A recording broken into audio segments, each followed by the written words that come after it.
Oke, ini sekarang CF di dalam sistem pakar atau dalam sistem berbasis pengetahuan.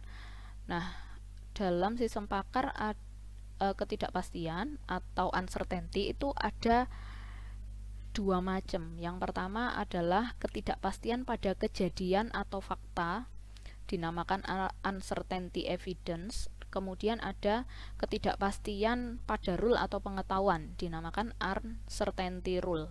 Jadi nanti setiap fakta yang dimasukkan ke dalam sistem pakar itu harus ada nilai ketidakpastiannya.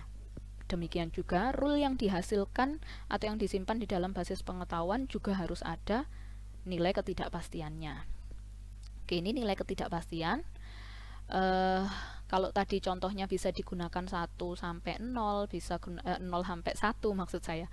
Kemudian bisa digunakan 1 sampai 100, kita juga bisa menggunakan min 1 sampai plus 1. Nah, contoh ini yang diambil dari bukunya Pak Durkin gitu ya. Kalau kita ambil dari bukunya Dolojet itu antara 0 sampai 100 gitu. Jadi terserah kita mau menentukan angkanya berapa sampai berapa. Nah, ini adalah contoh ketidakpastian di dalam rule. If suhu normal and gejala lain ada, then masalah serius, CF-nya 0,8. Ini contoh langsung kita letakkan angka di sini. 0,8 dari mana? Rumusnya yang tadi, gitu ya. Ini contoh ketidakpastian di dalam fakta. Nah, ini biasanya diberikan atau diinput oleh user pada waktu sistem pakar menanyakan sesuatu di user interface. Jadi usernya langsung entrykan di sini. Oke, ketidakpastian dalam proses inferensi. Kita sudah belajar ada dua proses inferensi, forward chaining dan backward chaining. Di dalamnya bisa terjadi proses firing. Proses firing ini akan menghasilkan sebuah fakta baru ya. Nah, fakta baru yang dihasilkan dari proses firing, apabila rule-nya itu hanya punya satu premis saja, maka kita gunakan rumus seperti ini, yaitu CF dari hipotesis, evidence ini adalah CF dari konklusi sebuah rule sama dengan CF dari evidence atau premis rule dikalikan dengan CF rule-nya ya. Nah, ini contohnya, contoh ada sebuah rule, if ada awan hitam then akan turun hujan, CF-nya 0,8. Kemudian faktanya adalah ada awan hitam, CF-nya 0,5 gitu ya. Maka di sini akan kita hitung CF akan turun hujan, ini adalah konklusinya. CF akan turun hujan adalah CF awan hitam dikalikan dengan CF rule, yaitu 0,5 dikalikan 0,8. Hasilnya adalah 0,4. Kalau diubah ke linguistik nanti hasilnya ini jadi maybe gitu ya. Mungkin akan turun hujan karena cuma 0,4. Bagaimana kalau rule-nya lebih dari satu premis? Maka kita bisa menggunakan beberapa rumus tergantung operator penghubungnya. Kalau operatornya N, kita bisa menggunakan operator min. Jadi dari semua premisnya kita pilih nilai CF yang paling kecil. Contoh misalnya, premis 1 di sini ngomong langit gelap, premis 2 ngomong angin bertiup kencang, konklusinya ngomong akan turun hujan. Ini adalah CF rule. Kemudian faktanya diketahui, langit gelap adalah CF-nya 1, angin bertiup kencang CF-nya 0,7.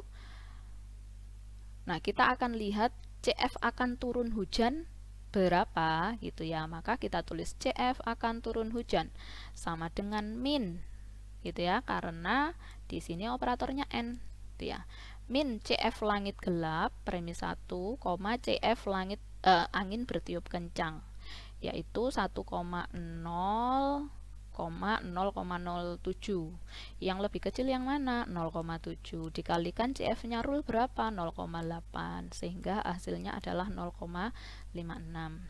Dengan cara yang sama, kalau misalnya ada rule dengan operator OR, tinggal kita rubah di sini operatornya menjadi max. Jadi ini contoh sama, cuman di sini kita ganti OR.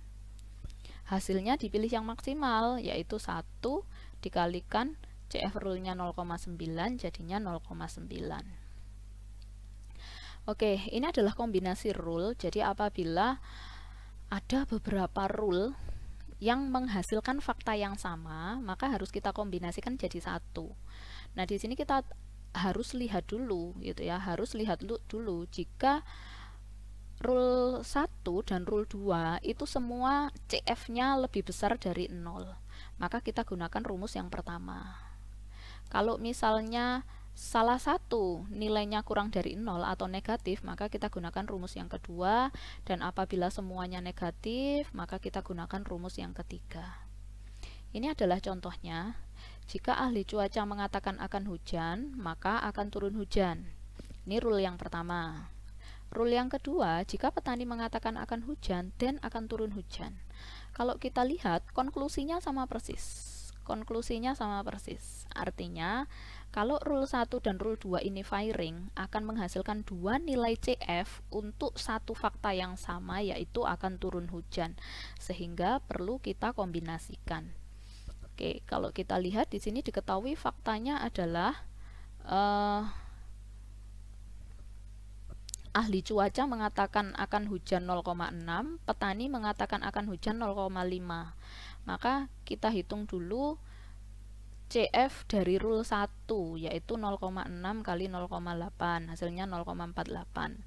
Kemudian CF dari rule 2, 0,5 kali 0,8, hasilnya 0,4. Nah, kita lihat 0,48 dan 0,4 ini semua di atas 0. Di atas 0, maka kita gunakan rumus yang pertama. Rumus yang pertama kita tuliskan CF combine akan turun hujan, karena konklusinya sama-sama akan turun hujan. Sama dengan CF dari rule yang 1 ditambah CF dari rule yang kedua dikalikan 1 min CF dari rule 1. Jadi kalau kita lihat 0,48 plus 0,4 dikali 1 min 0,48, hasilnya 0,688. Jadi 0,88 itu apa? 0,88 adalah CF akan turun hujan. Oke.